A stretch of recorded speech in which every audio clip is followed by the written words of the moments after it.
Not so very many years ago, it was difficult, almost impossible, to be an openly gay member in any U.S. military branch, especially the Marines. Well, our next guest is here to tell you that now it's very possible, and he's one of their spokesmen. Welcome, Garth Langley. How are you? Thank you so much, David. I really appreciate it. Yeah, I remember meeting you a few years ago, and we were both working on the Fleet Week committee, and a reporter for the Bay Area Reporter came up and said, I understand you've got a gay Marine working with you on Fleet Week. And I said, no, well, there's Garth over here. Then you stepped up and said, oh, yeah, that's me. I was like, wow, it was the first time I'd ever had a Marine come out in front of me. Well, that was a great experience. It was a bit of a homecoming for me that year because I made it into the fleet after going through all my training in Virginia and Maryland. And 2012 was my first year on active duty. And so not only for me personally was it a big deal because I did come out of the closet that year, but professionally I chose to come out to my command. And, you know, it was an eye-opening experience. But when I got the news that they wanted me to come to San Francisco Fleet Week, it was a homecoming in many ways. And, you know, I was just happy to tell my story because there are so many great LGBT military service members that have really, you know, carried the torch for so many of us. And I wanted to be a part of that story, and it was just a very welcoming experience. Well, tell us that story. You were born here in the Bay Area. When did you, one, know you wanted to be a Marine, and two, when did you know you were gay?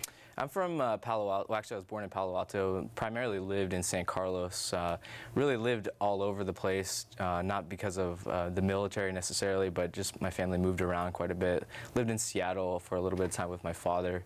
But, you know, for the most part, I'm a Bay Area kid and went to school here, my undergraduate at Cal State East Bay in Hayward. And it was always a part of my plan to serve. I knew I wanted to be a Marine because if I was going to join any of the branches, it was going to be the one that it was most difficult to get into, and then the culture is very similar to one that I was looking, you know, for a tight brotherhood and sisterhood. And I did have some family members. In fact, my mom's father, he was a Marine stationed here at Treasure Island when we had Marine barracks here in San Francisco. And, you know, although I didn't get a chance to be a part of that aspect of his life, he did talk about it quite a bit. And, you know, for him, he was a San Francisco person to the T, and I always admired him. He was also a Freemason, which I am as well. And it was just a really interesting experience going through all of that. But also knowing that at the time, Don't Ask, Don't Tell was in effect, and I knew I had to sign the paperwork that said that I was not homosexual, although I was still struggling with the reality that I was. And I joined and went off to the training environments that, you know, you hear about. And shortly at the end of my training cycle is when the repeal actually was lifted, and it was a huge burden lifted on many people's shoulders, but for me as well, because I was able to, you know, talk to so many people and figure out the best way, the best practices on how to do it, not only with your family, but especially in the work atmosphere. And of course, being a gay Marine is, it seems like a daunting thing, but in reality, we're the same people that, you know, serve in any other branch. We want to serve, and once I learned that, I knew it was very simple. Yeah, I mean, you said it's daunting being a gay Marine. I think you could make that two sentences. It's daunting being gay, and it's daunting being a Marine. Which has been more daunting for you? Well, I think initially... I mean, pardon the pun, but I mean, you know, being a member of the USMC is, you know, it's not for sissies. No, absolutely not. I mean, I was a little bit removed from the ground combat element of the Marine Corps and the combat arms community just because I did serve in a public affairs capacity.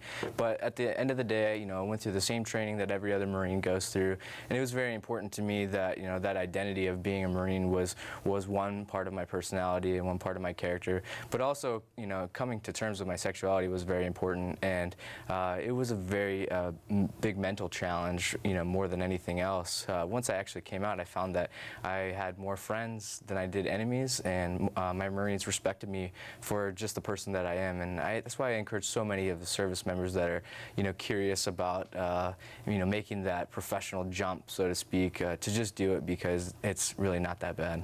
What was the experience like of coming out to your command versus coming out to your family? And were either surprised?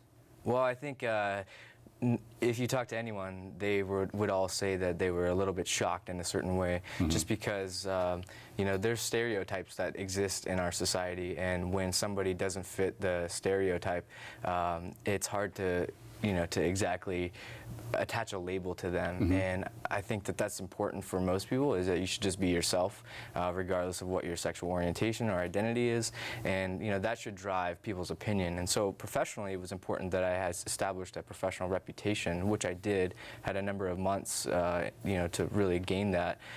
With my family, it was obviously a shock because I was in heterosexual relationships prior to that, and so they certainly had an idea of what my life would be like in the future. So it was a challenge in both rights, but it was the best decision to come out. And I think 4 years later, after the repeal, we've made so much strides. We're continuing to do that with the inclusion of our transgender community and lifting that ban so they can serve openly and freely. And it's just every year I look back on it and I think how proud I am to not only be a Marine, but also that I'm myself in all aspects of my life. Yeah.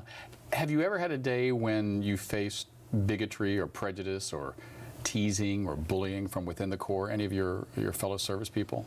I think it really comes down to how you are as a person. If you carry yourself in such a way that you kind of demand respect, both professionally and personally, I don't think anybody will really hold that against you.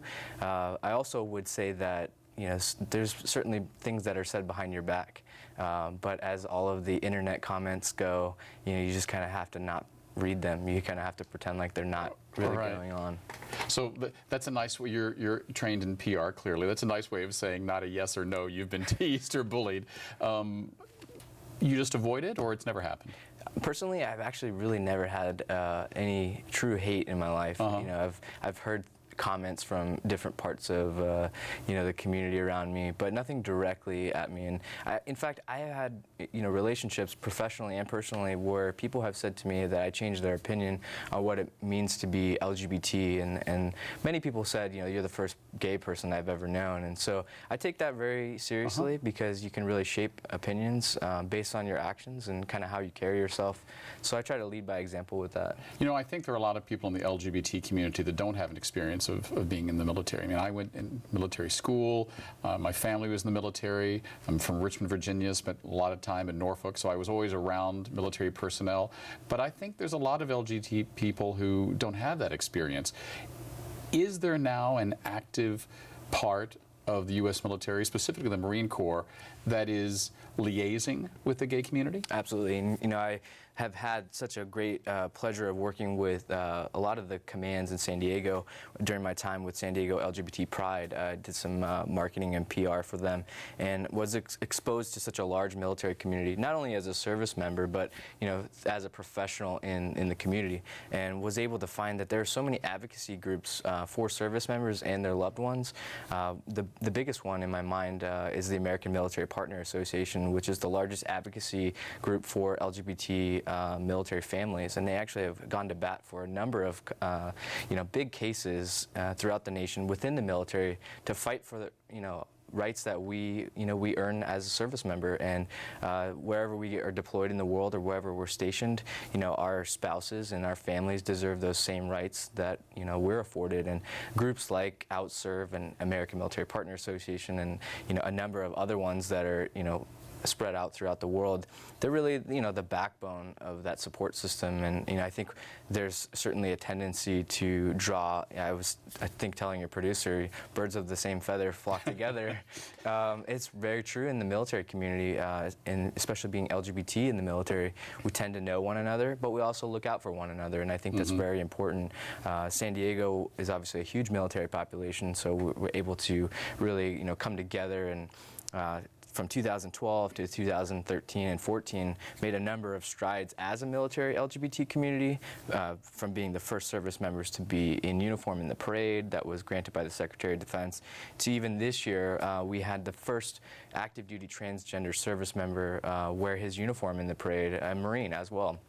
So a number of firsts, and we just got to continue to do those sort of things. We have to, align our efforts and our minds, and stick together. You seem very, and I mean this in a good way, dispassionate about it. It's like, this is my job and I'm doing it. Is that Is that part of who you are, Garth, or is that Marine training? No. You've got a hill, and I'm going to take it. Well, I think there has to be a mission. There always is a mission in life, whether it's a personal mission to be an activist for the things that you believe in, and I believe in my community, whether it's the military community or it's the LGBT community. We all have a mission, and the military community, especially the military LGBT community, has been about getting equality to all of the places that you think it may not exist, and we're doing that. Well, thank you very much.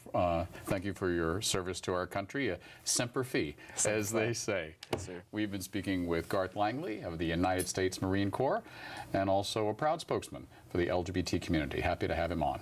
I'm David Perry. Thanks for watching 10% and for tuning in every week. We'll see you same channel next week.